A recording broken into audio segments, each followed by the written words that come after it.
நான் இந்த வீடியோவில் சொல்ல போகிற கருத்து வந்து ரொம்ப நாள் அரசியல் இருக்கவங்களுக்கு ரொம்ப ஈஸியாக தெரிஞ்ச ஒரு விஷயமா இருக்கும். ஆனால் புதுசாக இளைய தலைமுறைகளுக்கு அரசியல் என்னென்ன தெரில அப்படிங்கிறவங்களுக்கு இது வந்துட்டு ரொம்ப புதிய ஒரு விஷயமா இருக்கும். அதுக்காண்டி தான் இந்த வீடியோ.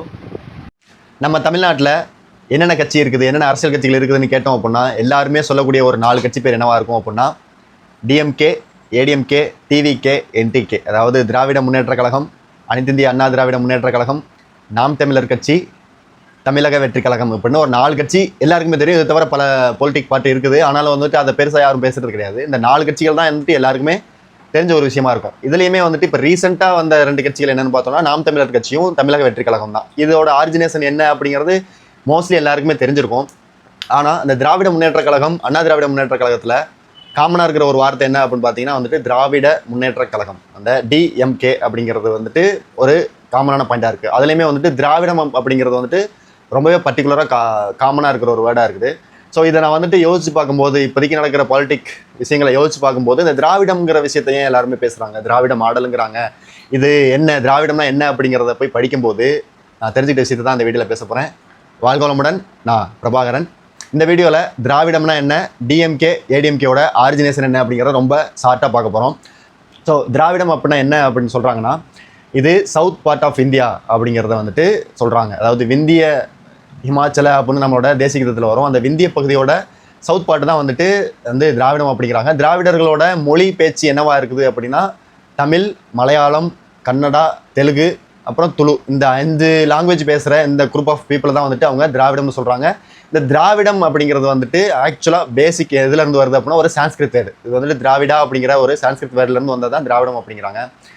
ஸோ அந்த காலத்தில் இந்த 5 மொழிகள் பேசுகிறவங்கள தான் வந்துட்டு திராவிடர்கள் அப்படின்னு சொல்கிறாங்க. ஸோ இதை வந்துட்டு பேஸாக வச்சு தான் அந்த டிஎம்கே ஏடிஎம்கே அப்படிங்கிற ஒரு வேர்டு வந்திருக்குது.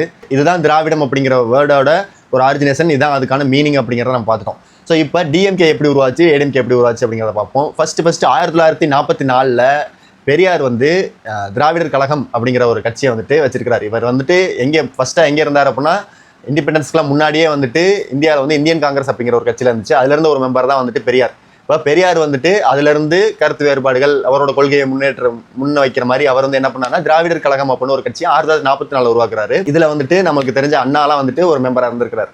இப்போ 1949 அண்ணா சிஎன் அண்ணாதுரை என்ன முடிவெடுக்கிறார் அப்படின்னா அவர் வந்துட்டு பாலிடிக்ஸில் வந்துட்டு நம்ம கட்சியை முன்னேற்றி கொண்டு போவோம் அப்படிங்கிறாரு. ஆனால் இதில் பெரியாரோட கருத்து முரண்பாடாக இருக்கிறது அப்படின்னால இவர் அண்ணாதுரை தனியாக ஒரு கட்சி உருவாக்குறாரு. அதுதான் திராவிடர் முன்னேற்ற கழகம் அப்படிங்கிறது. இதில் யாரெல்லாம் மெம்பராக இருந்தாங்க அப்படின்னா கருணாநிதி, இன்னும் பல தலைவர்கள் திராவிட முன்னேற்ற கழகத்தில் மெம்பர்ஸாக இருந்திருக்காங்க. ஸோ இதில் காலப்போக்கில் நமக்கு தெரிஞ்ச எம்ஜிஆருமே இதில் மெம்பராக இருந்திருக்கிறாரு. எம்ஜிஆர் தான் பார்த்தீங்க அப்படின்னா ஏடிஎம்கே அப்படிங்கிற ஒரு கட்சியை உருவாக்கியிருக்கிறாரு. இவர் டிஎம்கேல ஆளுமை திறனும் ஊழலும் அதிகமாக இருக்குது அப்படின்னு சொல்லிட்டு 1972 ஏடிஎம்கே உருவாக்கியிருக்கிறாரு. ஏடிஎம்கேனா என்னன்னு உங்களுக்கு தெரியும், அண்ணா திராவிடர் முன்னேற்ற கழகம். அதாவது இவர் டிஎம்கேக்கு உள்ளே போனது, எம்ஜிஆர் டிஎம்கேக்கு உள்ளே போனது காரணம் அண்ணாதுரை. ஸோ அவரோட பேரை அவரோட கட்சியில் அண்ணா திராவிட முன்னேற்ற கழகம் அப்படின்னு வச்சிருக்கிறார். இது நாள் போக்கில் அனைத்து இந்திய அண்ணா திராவிட முன்னேற்ற கழகம்னு இந்நேரம் வரைக்கும் அந்த கட்சி தொடர்ந்து போய்கிட்டு இருக்குது. ஸோ இப்படி தான் டிஎம்கேவும் ஏடிஎம்கேவும் உருவாகி இருக்குது. இதில் திராவிடம் அப்படிங்கிற வார்த்தையோட மீனிங் உங்களுக்கு நல்லாவே புரிஞ்சிருக்குன்னு நினைக்கிறேன்.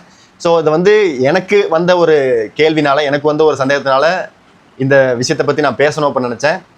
இது மாதிரி அரசியல் சம்மந்தமான விஷயங்களோ இல்லை மேற்கொண்டு இது சம்மந்தமாக டீட்டெயிலாக பேசணும் அப்படின்னாலோ நீங்கள் கமெண்ட்டில் சொல்லுங்கள். இந்த வீடியோ நிறைய பேருக்கு ஷேர் பண்ணுங்கள், நிறைய பேர் தெரிஞ்சுக்கிட்டோம். ஏன்னா இப்போ ரீசெண்டாக இருக்கிற அந்த பொலிட்டிக்கல் விஷயத்தில் நிறைய பேர் தற்கொலைன்னு சொல்கிறாங்க, நிறைய பேருக்கு அரசியலை பற்றி தெரிலன்னு சொல்கிறாங்க. நானுமே அந்த நிலமையில தான் இருந்தேன். இதை படிப்படியாக தெரிஞ்சுக்கலாம் அப்படிங்கிற ஒரு ஐடியாவில் இருக்கேன்.